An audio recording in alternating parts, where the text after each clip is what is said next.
Chapter number 1, Respecting Children. The aims and objectives of today's session.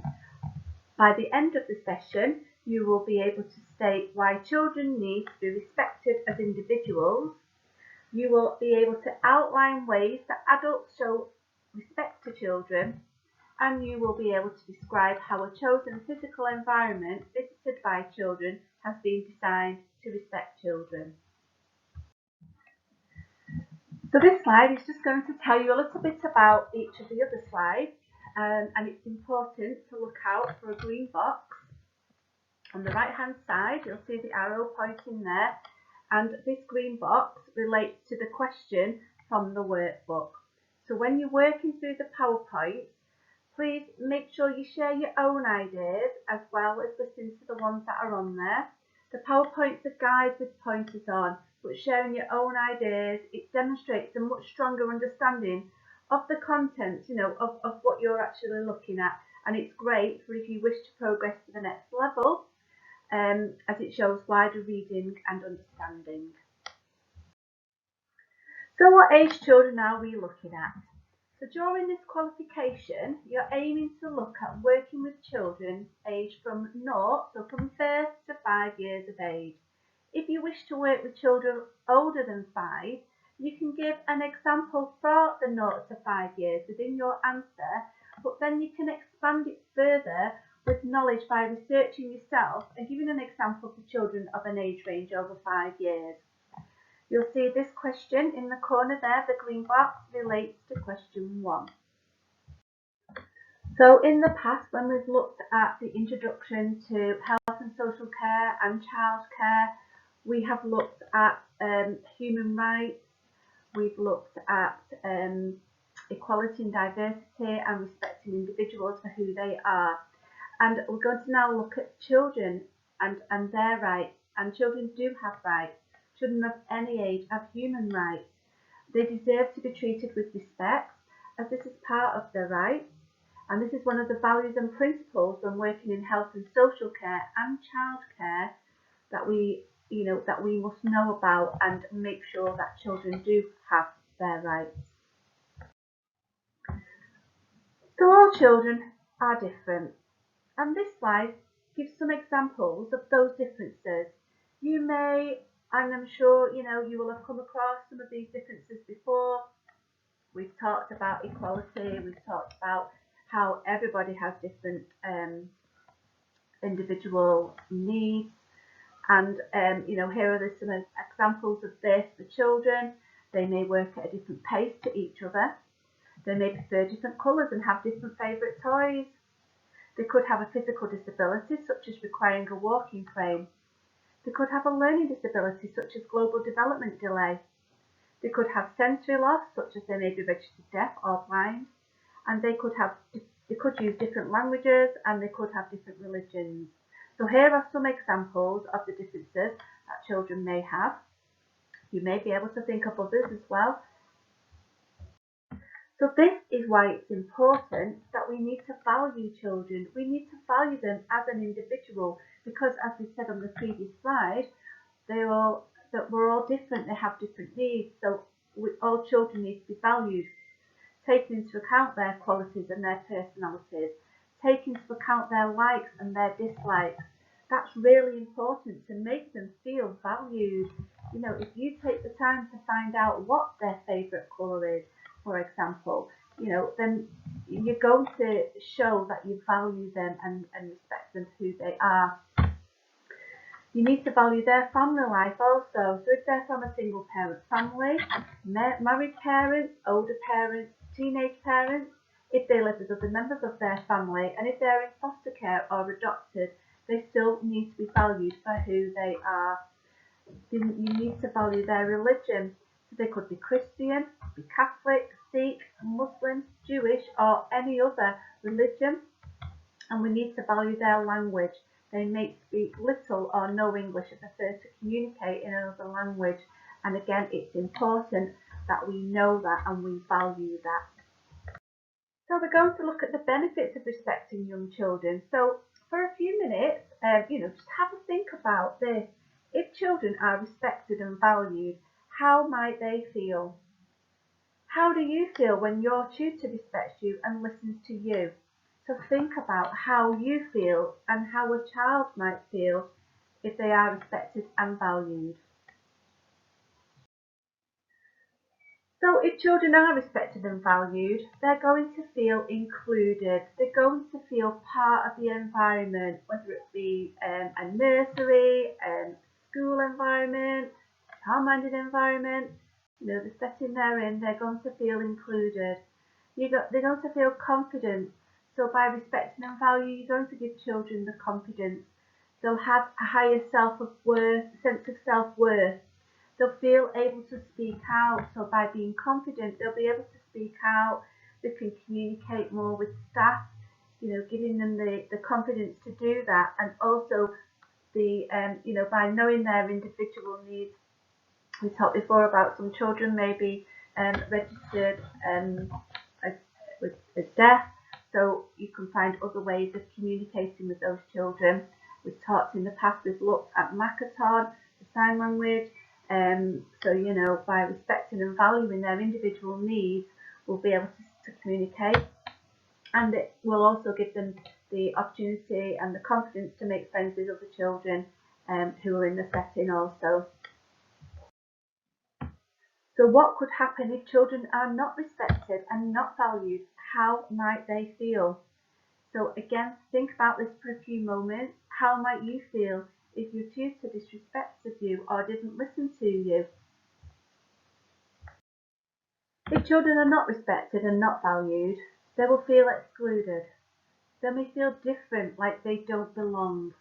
So for example, let's say you were planning an activity, let's say you were giving them a jigsaw to do, and you just gave the same jigsaw to all the children in the setting. Now, some children will be able to do that jigsaw no problem. Some children may struggle to do the jigsaw. So we're not respecting them, we're not valuing who they are and what they're capable of. So it's really important that we do respect them, because if we don't, they're not going to feel like they can do it. We're just setting them up to fail. So then they're going to lack in confidence because they know they can't do it. They won't have a go. Then they won't maybe not be able to speak to staff members.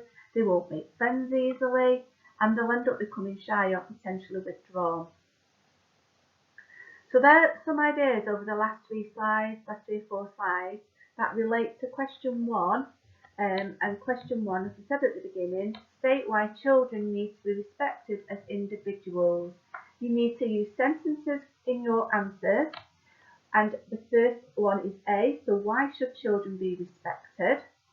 B, how might children feel if they are respected? And C, how might children feel if they are not respected? So, like I said, ensure you use sentences. You can use the slides to help, but also you can put your own ideas in there as well. So we're going to look now at question number 2. And the first slide is we're going to look at how can adults respect children. So verbal communication, and we have looked at communication on some of the other units. But verbal communication, so it's about speaking to them with a calm tone of voice, using age-appropriate language, so not complicated words, age-appropriate. We're talking about children from 0 to 5 years of age, so we need to use age-appropriate language that they understand. Use simple, short sentences, and asking simple questions and making simple requests. Giving one instruction at a time, and giving children time to respond to your questions. The time is really important. We can get quite frustrated, we're asking a child to do something or asking them a question and they don't respond instantly. But we need to make that time, we need to give them the time to respond. Use the name. Make sure, by using their name, that knows you know them. Make sure that's one of the most important things, when I start working with my learners, my learners, it's really important that I get to know your names, I get to know you, so that when I'm talking to you, I can say your name and you'll respond better. It's respect, showing that I know who you are, and it's the same with children.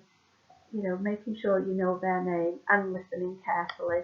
All those ways are how adults can respect children by verbal communication.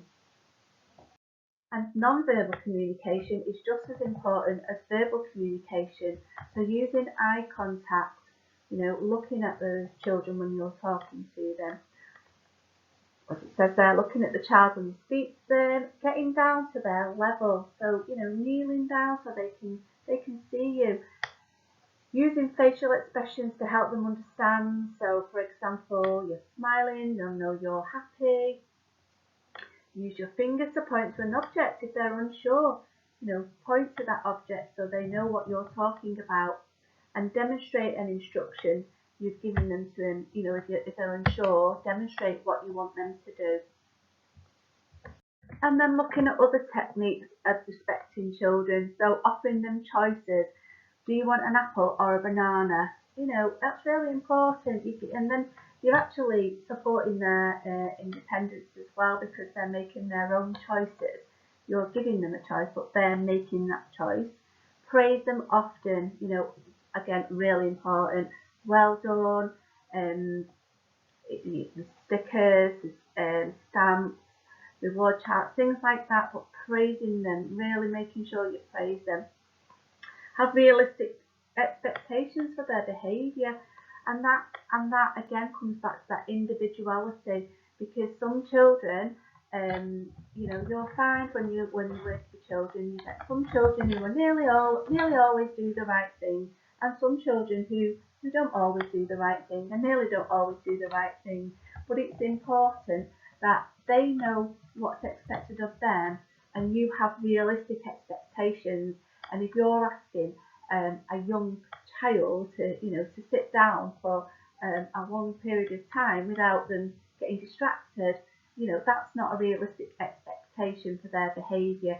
So it could be, if a child has struggled to sit like on the carpet for story time, for any time, it could be that you recognise that they sat down, even if it's just for like 30 seconds, a minute, you pick up, you praise that, you pick up on that individual, their individual needs, and having realistic expectations.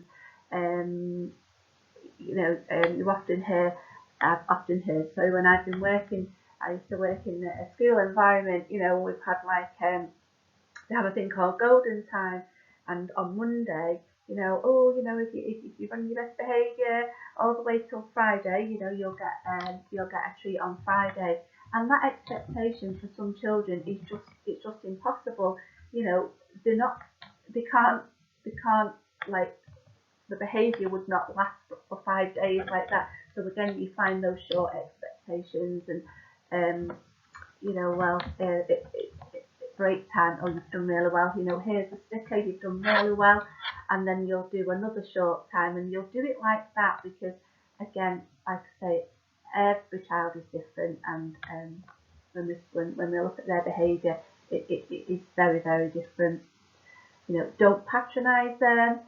As adults, we don't like to be patronised. We shouldn't be patronising anybody, and children just as much. It shows respect. We don't patronise them. And set activities that all children can join in with, so that they're included and not excluded, which I did mention on earlier on the other slide when we talked about the jigsaw example. But it's important that we make sure that that all children can join in. And if a child has an additional need, and say it's a physical activity that you're planning, you need to adapt your activity to suit all individuals, all children. So this brings us to question number 3, and we're going to look at the environment and respecting children. So it's not only adults who can respect children, environments can too. But what do we mean? So we're going to look now at some examples on the next slide. So we've got some examples of environments here. So restaurants, parks, libraries, hospitals, public transport, swimming pools, dental surgeries, and doctors' surgeries. And so for a few minutes, I want you just to think, how could they respect children? How do restaurants respect children? Parks, libraries, hospitals, etc. How do they respect children? And here are some examples. So restaurants, they have high chairs, they have children's menus, and they sometimes have a play area. In the parks, they have fences to secure that have secure places to play. Play parks and open spaces are suitable for playing. Libraries have a large selection of children's books. They may have story time sessions, theme days, and also in some libraries they have the low chairs and cushions in that like a story area where children can go and have a sit down with their parents or their adults that they're with. Hospitals, so they have wards just for children, and they're usually decorated child friendly. Public transport, so it's accessible for children. So buses, they can lower down for pushchairs, and sometimes the free or reduced cost of travel for children. Swimming pools, so at the children's pool, they sometimes have a children's pool within a separate one. Shared changing room areas, children's swim times, they have cheaper price to swim. Dental surgeries, so get a sticker if you do well. So this is praise and positive reinforcement, which we did talk about earlier on. And doctor's surgeries, so usually some toys in the waiting area.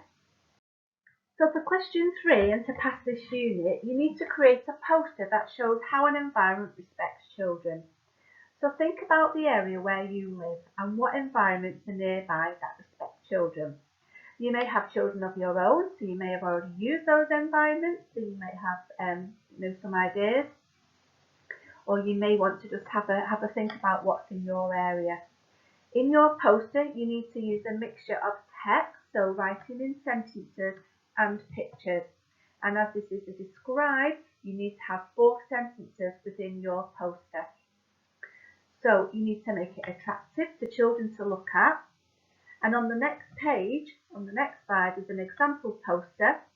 So you can do this by hand if you are limited with computer skills, or you can do it on the computer. It's entirely up to you. You can't do McDonald's because this is the one that's been done as an example, which you'll see on the next slide in a moment. And here is the example. So as we said before, it's McDonald's. And you'll see in the middle of the poster, respecting children, how McDonald's respects children. We've got some pictures on there. For you, I'm sure most of you may have been in McDonald's. You've got the tablets there that the children can actually play on while they're eating. You've got the toys, which are usually in a Happy Meal. You can see there on the right hand side there is a Happy Meal. Sometimes you can see in the Happy Meal you can see some apples there, so it's promoting the healthy eating for children as well.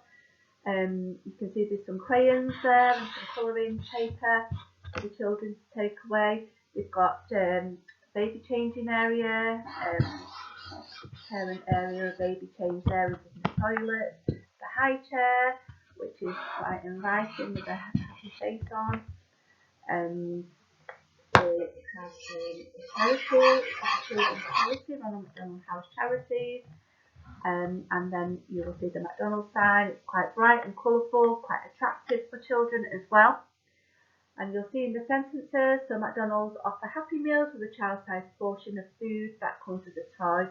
They also have tablets with preloaded games in the seating area for children to play on for free, and colouring.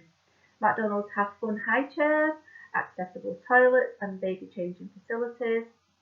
McDonald's also have their house charities, which runs accommodation for parents of sick children at many children's hospitals across the country, including Great Ormond Street. So you'll see there, this is what we want you to do. Think about something in your area, obviously not McDonald's. Draw some pictures, use your computer to write to find some pictures, whichever, handwritten, hand drawn, or on the computer. And then obviously you need to write your sentences for your answers.